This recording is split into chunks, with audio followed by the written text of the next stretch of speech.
Chapter 1: The Old Man and the Boy. Santiago is an old fisherman who lives in a small village near Havana, Cuba.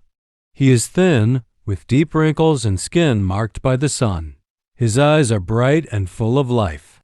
For 84 days he has gone out to sea without catching a single fish. Manolin is a young boy who once fished with Santiago. He loves the old man like a grandfather.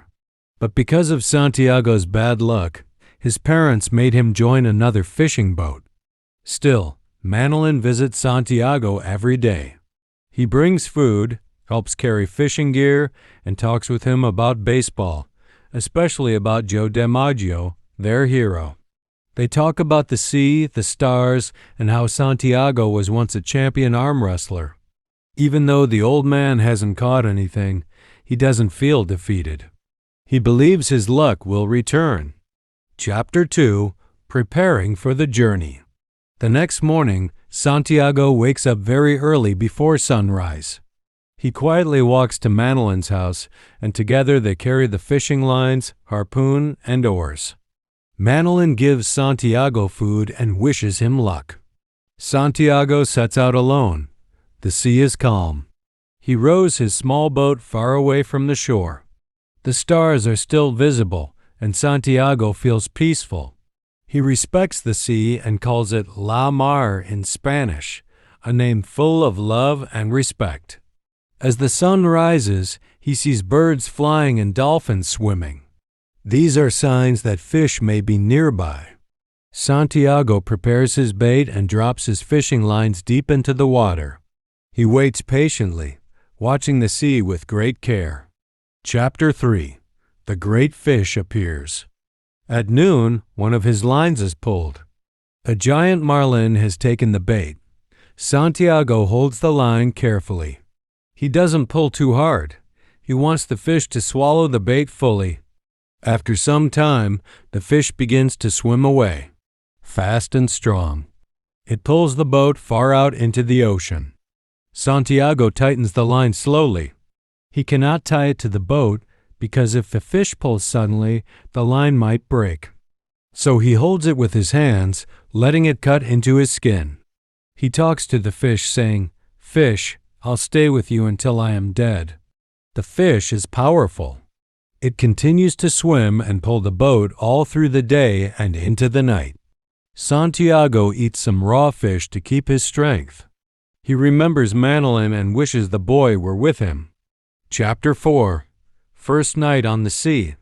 As darkness falls, Santiago is cold and tired. But he does not sleep. He keeps the line tight with his hands. The fish is deep underwater and far from the boat. Santiago talks to himself and to the fish. He respects it. He calls it brother. He sees the stars and thinks about the lions he used to see in Africa when he was a young sailor. The memory brings him peace. During the night, the fish jumps out of the water. Santiago sees how big and beautiful it is. He says, "You are my friend, but I must kill you." Chapter 5: The Second Day. Pain and Strength. The next day, the struggle continues. Santiago's back hurts. His hands are bleeding and cramped. He wraps the line around his shoulders. His body is in pain, but his spirit is strong. He talks to the marlin and says, "You are killing me, fish. But you have a right to." Santiago loves the fish and wants to honor it by fighting with all his strength. He also talks to birds and the sea. At times he wishes he had brought Manolin. He dreams of the boy's laughter and care, but he is alone. He must finish the job himself. Chapter 6: The Final Battle with the Marlin. On the third day, the fish begins to slow down. Santiago knows it is tired. The fish begins to circle the boat. This is his chance. With great effort, Santiago pulls the line in little by little. Every time the fish circles, Santiago pulls harder. At last, the marlin comes close enough. Santiago lifts his harpoon with his last strength and drives it deep into the fish's heart.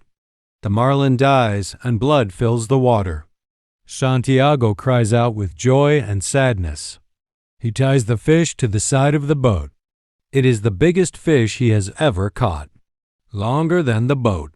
He feels proud, but very tired. Chapter 7. The Shark's Attack. As Santiago sails back to shore, he feels happy. But then a shark appears. It is a mako shark drawn by the blood in the water. Santiago kills it with his harpoon, but soon more sharks come. He fights bravely. He loses his harpoon and must use a knife tied to an oar. Then he uses a club.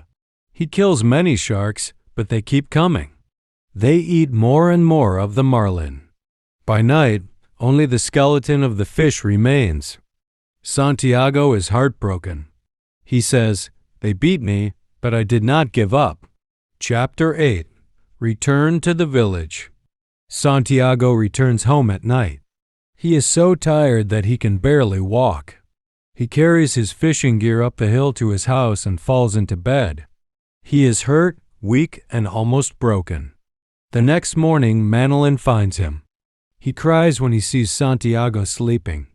He promises to fish with him again. He brings him food and care. Manolin tells the other fishermen about the size of the fish Santiago caught.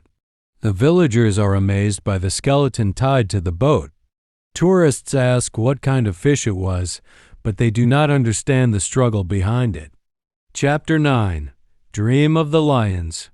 As Santiago sleeps, he dreams again of lions playing on the beaches of Africa. These dreams are peaceful and strong. They remind him of his youth, courage, and hope. Though he lost the fish, he won something greater: dignity, bravery, and the respect of others.